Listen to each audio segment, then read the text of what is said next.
कि बीसीसीआई और अजीत अगरकर के दरमियान जो बातचीत जारी है, लेकिन कुछ मामलात को लेके बात जो पक्की नहीं हो पा रही थी, खास करके सैलरीज के मामलात को लेके जो बात पक्की नहीं हो पा रही थी, लेकिन अब जो बात पक्की हो चुकी है।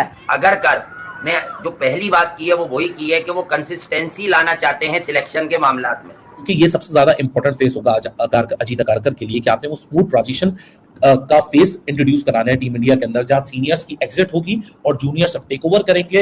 इतनी सैलरी तो बाबर आजम की नहीं है जितनी अजीत अगरकर की है। इससे पहले वीरेंद्र सहवाग को भी जो वो इंडिया का चीफ सिलेक्टर बनने की जो पेशकश की गई थी, जिसके बाद उन्होंने ये पेशकश ठुकरा दी थी।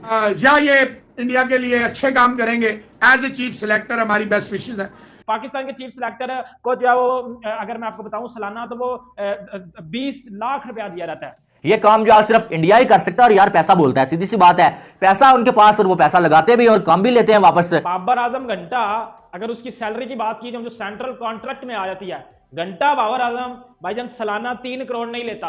ना टेस्ट होंगे ना T20 होंगे, तो अजीत अगरकर को टाइम जरूर मिलेगा, लेकिन इस टाइम के साथ साथ अजीत अगरकर को बड़े फैसले करने पड़ेंगे। लेकिन बड़े फैसले कि आपने टेस्ट और T20 को रिबूट करना है, फाइन, बिल्कुल करना है। और ये एक बहुत बड़ा फैसला और अच्छा फैसला किया गया अजीत अगरकर को इंडिया की टीम का हेड कोच, क्या नाम है, चीफ सिलेक्टर बनाने का। हमारी football, hockey, kabaddi, cricket, everything पीछे जा रहा है, इंडिया से बहुत पीछे जा रहा है। वर्ल्ड क्रिकेट में आप बात कर लो, पीछे जा रहा है। जो बाहर बैठ के बातें करते हैं हमारे फॉर्मर क्रिकेटर, चाहे वो इंडिया या पाकिस्तान के, जब वो पोजीशंस पे आके बैठते हैं उनके हाथों ऐसा लगता है कि उनके हाथों बन जाए। तो दोस्तों, स्वागत है क्रिको में आपका फिर से एक बार। तो जैसे ही हमें अभी पता चला है कि बीसीसीआई के new chief selector Ajit Agarkar को अपॉइंट कर दिया गया है, तो कॉन्ग्रेचुलेशन टू अजीत अगरकर, अपने टाइम के बेहतरीन ऑलराउंडर, स्विंग मास्टर, और उनका बॉलिंग एक्शन तो वाह, मुझे बहुत पसंद था। तो फिलहाल अभी वो न्यू चीफ सेलेक्टर बने हैं, तो अभी देखते कैसे प्लेयर सेलेक्ट होते हैं और इसका इंडियन टीम को क्या बेनिफिट होता है। तो ये तो सब ठीक है, पर पाकिस्तान में इसकी आवाज़ चल रही है कि पहले जो चीफ सेलेक्टर थे उनको 1 करोड़ सैलरी दी, पर अभी जो नए चीफ सेलेक्टर आए उनको डायरेक्ट बढ़ा के 3 करोड़ सैलरी कैसे क्या मिल गई, इसमें क्या झोल है। और ये लोग बोल रहे हैं कि इतनी सैलरी तो हमारा जो कैप्टन है बाबर आजम, वैसे बाबर आजम नहीं बोलते, घंटे का बाबर आजम बोलते हैं, तो हमारे घंटे के बाबर आजम को भी इतनी सैलरी नहीं है बोल रहे, जबकि वो मेन प्लेयर है हमारे टीम का और कैप्टन भी है। पर इनके जो ऑफ ग्राउंड जो भी इनके वर्कर्स है या फिर सपोर्टर्स है, सेलेक्टर्स है, इनको इतनी सैलरी देख पाकिस्तान मीडिया सरप्राइज हो गया है। तो इस पर ये वीडियो है, तो आप वीडियो एंजॉय कीजिएगा और चैनल को प्लीज़ सब्सक्राइब कीजिएगा। Thank you for watching. लेकिन अजीत अगरकर जो है वो अब इंडिया के चीफ सिलेक्टर बन चुके हैं, जो कि अब जितनी भी इंडिया की सीरीज आएंगी टीम की सिलेक्शन वो किया करेंगे।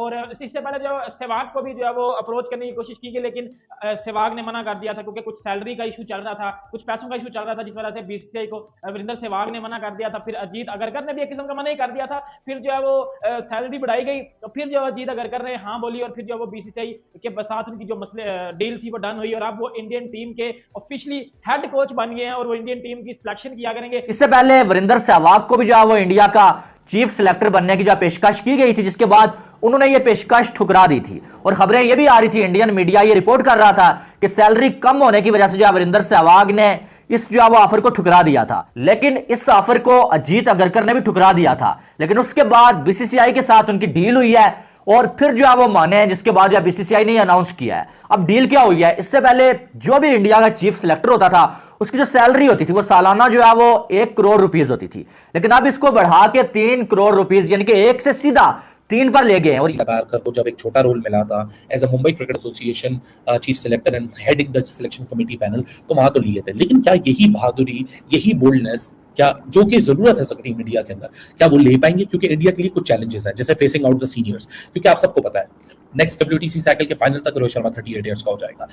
आपने वो ट्रांजिशन पैदा करनी है जो कि इस वक्त जरूरी है, क्योंकि ये सबसे ज्यादा इंपॉर्टेंट फेस होगा अजीत अगरकर के लिए कि आपने वो स्मूथ ट्रांजिशन का फेस इंट्रोड्यूस कराना है टीम इंडिया के अंदर, जहां सीनियर्स की एग्जिट होगी और जूनियर्स अब टेक ओवर करेंगे। विराट कोहली ऑलरेडी 34 साल का है, 2 साल नहीं तो 4 साल और, 4 साल नहीं तो 5 साल और। अजीत अगरकर को जिसको दिए जाते हैं सालाना, अगर मैं बात बताऊं तो 3 करोड़, और दूसरी तरफ अगर मैं आपको बता दूं जो वो पाकिस्तानी, तो उनको 20 लाख रुपया दिया जाता है। मतलब मंथली सैलरी भी इतनी नहीं बनती, मंथली सैलरी भी अजीत अगरकर कितनी नहीं बनती होगी जितनी पाकिस्तानी चीफ सेलेक्टर को सालाना दी जाता है। 20 लाख सालाना दिया जाता है भाईजान, आप अंदाजा लगा लो इधर से ही 20 लाख सालाना, बातें ये करवा लो। मैं आपको एक और बात भी बताता हूं, लिटरली बाबर आजम घंटा पाकिस्तान से सालाना 3 करोड़ नहीं लेता। यार इतने पैसे तो हम वहां से कमा लेते हैं, लेकिन अगर हम बीसीसीआई के साथ जुड़ जाएंगे हमें 1 करोड़ मिलेगा, तो बाकी हम क्या करेंगे फिर?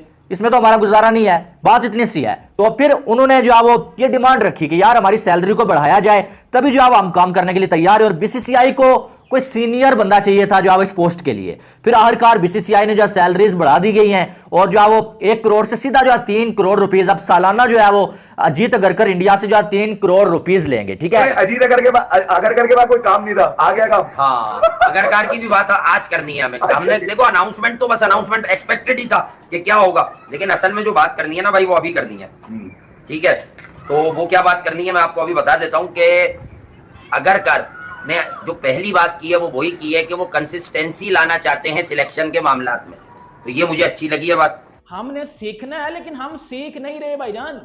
कब हम लोग सीखेंगे? हमारे अभी तक फटे चल रहे हैं। कबड्डी इंडिया के साथ हमारा मैच था, हम हार जाते हैं।